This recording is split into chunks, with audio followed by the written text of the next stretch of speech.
नमस्ते किसान भाइयों, खानदेश गोट फार्म में अपने यूट्यूब चैनल पर सभी किसान भाइयों का स्वागत है। इससे पहले हमने एक वीडियो बनाया था रचका के बारे में। आज हम इसे थोड़ी अच्छी तरीके से समझेंगे। रचका क्या है? तो गोट फार्मिंग में अगर हम लोग सिंपली कहें तो बकरी माने तो रचका और रचका माने तो बकरी। अगर आपको बकरी फार्म चलाना है तो 101% आपको रचका का प्लांटेशन, लहसुन घास का प्लांटेशन या अल्फ़ा का प्लांटेशन करना ज़रूरी है। और सिंपली और दूसरी लैंग्वेज में कहें तो बिना लहसुन घास के या रचका के हम लोग बकरी पालन कर नहीं सकते। बहुत सारे किसान जो बकरी पालन करते हैं, करना चाहते हैं, बहुत अलग अलग किस्म के चारे की बुआई करते हैं, पर सिंपली जो ज़रूरी है या जो बकरियों के लिए है उसकी बुआई उनसे नहीं हो पाती है और सब गड़बड़ा जाता है। रचका सबसे ज़रूरी चीज़ है चारे में बकरियों के लिए। इसका न्यूट्रिशनल वैल्यू भी बहुत ज़्यादा है। 18 से 35% इसके अंदर प्रोटीन होता है ड्राई मैटर में इसके। सिंपली अगर हम लोग 1 किलो सूखी हुई, अच्छी खासी सूखी हुई रचका का जो चारा लेंगे हम लोग, तो उसके अंदर पकड़ लो आप 1 किलो चारे में 200 से 250 ग्राम प्रोटीन मिलेगा। इतना प्रोटीन किसी भी अन्य चारों के अंदर नहीं होता है। और दूसरा ज़रूरी और बहुत ही इम्पोर्टेंट बात, तो इसकी पैलेटेबिलिटी बहुत ज़्यादा होती है। पैलेटेबिलिटी बोले तो क्या? तो इसका टेस्ट, सिंपल से एक एग्जाम्पल हम लोग देना चाहें कि मटन सभी लोगों को पसंद है या ज़्यादातर लोगों को पसंद है, पर हम बाज़ार से अगर मटन या चिकन लेके आते हैं रॉ, कच्चा वाला, तो खा नहीं सकते। क्यों? क्योंकि उसकी पैलेटेबिलिटी अच्छी नहीं है। पर वही मांस, मटन, चिकन हम लोग अगर उसको पका लेते हैं तो उसको बड़े चाव से खाया जाता है, पसंद किया जाता है।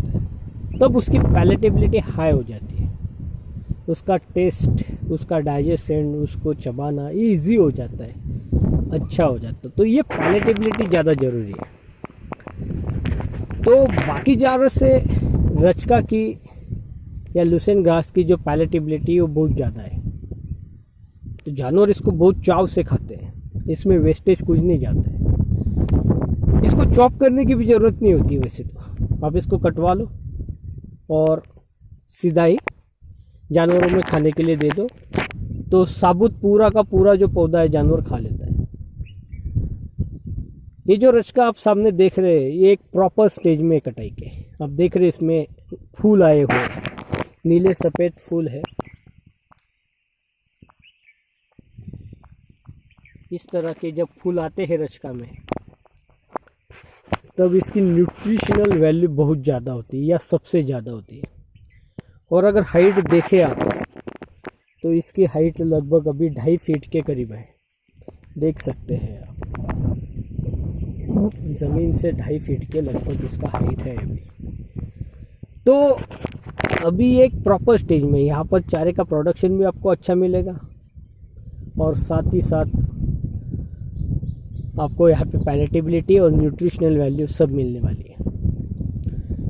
अब रचका के बारे में कुछ किसानों का ये सोचना होता है कि भाई ये छोटा पौधा है, इसमें से चारा कितना आएगा। इसको हाइट वाइज या वेट वाइज कंपेयर किया जाता है लूसेन मक्के के साथ में, जवार के साथ में या नेपियर के साथ में। उनका हाइट आता है 8 फीट, 9 फीट, 10 फीट। इसका हाइट आता है 2, 2.5, 3 फीट ज़्यादा से ज़्यादा। तो इन बातों को कंपेयर किया जाता है कि भाई इसमें से चारा प्रोडक्शन कम आएगा। पर मैं सभी किसानों से कहना चाहूँगा कि इसमें से चारा प्रोडक्शन कम नहीं आता है। जितना आपका नेपियर का सालाना चारे का प्रोडक्शन है, लगभग इसका भी उतना ही सालाना चारे का प्रोडक्शन होता है। अब आप कहोगे ये कैसे पॉसिबल है? तो सिंपल सी बात है, इसके अंदर जो कटाई होती है, ये कटाई 18 से 20 दिनों में होती है। हर कटाई, पहली कटाई को लगेंगे आपके 60 दिन, और उसके बाद में हर कटाई को लगेंगे 18 से 20 दिन। वही अगर आप मक्के की कटाई देखते हैं तो मक्के की कटाई को लगते हैं लगभग 80 दिन। वही बाजरे की कटाई को लग जाते हैं 70 दिन, 60 दिन। ज्वार की कटाई को लग जाते हैं 60-65 दिन। नेपियर की कटाई को भी लगभग 55 से 60 दिन लगते हैं। तो जितना उनकी एक कटाई होती है उसमें लुसेन की 3 कटाई मिल जाती है आपको, उतने इसमें कटाई के लिए 3 बार आ जाएगा लहसुन घास। तो इसके साइज पे नहीं जाना है हमें। और न्यूट्रिटिव वैल्यू के बारे में अगर हम लोग देखते हैं तो ये बहुत ही बढ़िया और बहुत ही बेहतरीन है। इतना न्यूट्रिशन किसी और चारे में नहीं है। इसीलिए किसान अगर चारे की बुआई करना चाहता है तो उसके लिए ज़्यादा ज़रूरी होता है कि वो लहसुन की पैदावार करे और तभी बकरी पालन करे। बहुत सारे किसान नेपियर लगा लेंगे, कुछ अलग से नया जो भी कुछ ऑथेंटिक नहीं है ऐसा कोई चारा लेके आएंगे, उसकी बुआई कर देंगे और कहेंगे कि भाई हमको तो अच्छे रिजल्ट नहीं आ रहे। कैसे आएंगे? मार्केट में ऐसे ऐसे चारे अवेलेबल है जिनके नाम सुन लो आप तो पता नहीं।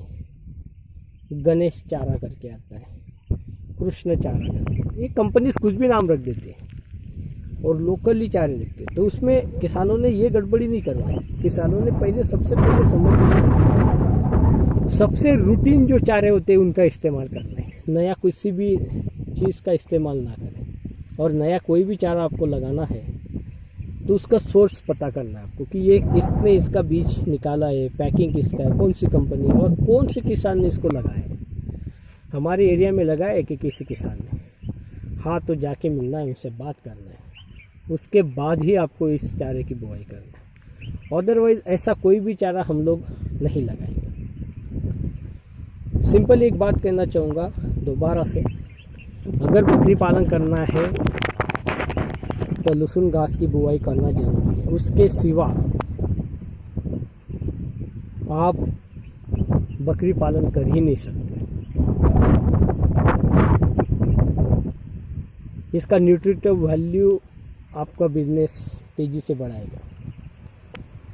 इसलिए अगर आपके पास जगह भी कम है तो सिर्फ एक ही चारा ही लगाए, बाकी भलाई चारे आप बाहर से खरीद के जाओ।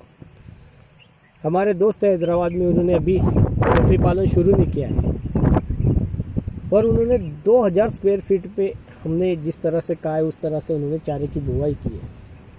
लॉकडाउन के चलते उनको से जानवर नहीं खरीदे गए। अभी 3-4 कटिंग हो चुकी है उनकी। वो लहसुन घास कटा के उसको सुखा के स्टोर कर रहे हैं। मतलब खुद का ड्राई फोडर उनका रेडी हो रहा है, वो भी हाई क्वालिटी वाला। आपके पास जगह 1000 स्क्वायर फुट है, 2000 है, 5000 है, 1 एकड़ है, आपको उसमें से अच्छी खासी जगह लहसुन घास के लिए रिजर्व रखना है। उसके बावजूद आप बकरी पालन करेंगे बिना किसी भी चारे के, लहसुन घास चारे के, आप बकरी पालन का व्यवसाय नहीं करें। क्यों? क्योंकि उसका सक्सेस रेट बहुत कम हो जाता है बिना घास। इसीलिए सभी किसान भाई इस बात को समझ लें और उसके बाद ही बकरी पालन के लिए प्लानिंग करें। सबसे पहले है चारे की बुआई, वो है लहसुन घास। ठीक है, बारिश के दिनों में आप चला रहे हैं फार्म या समर में स्टार्ट कर लिए हैं, इन दिनों में जनरली हम लोग लहसुन घास की बुआई नहीं करते। इसकी बुआई होती है अक्टूबर, नवंबर, दिसंबर में, जब ठंड अच्छी खासी होती है तब होती है। तो आज अगर आपको प्रोडक्शन में मतलब पॉसिबल नहीं है बुआई करना, तो जब इसका सीज़न आ जाएगा तब तो भी पहला प्रेफरेंस आपको इसकी बुआई के लिए रखना है। इसके सिवा बकरी पालन पॉसिबल नहीं है या आप उसके बारे में अच्छे से सोच नहीं सकते किसान। धन्यवाद।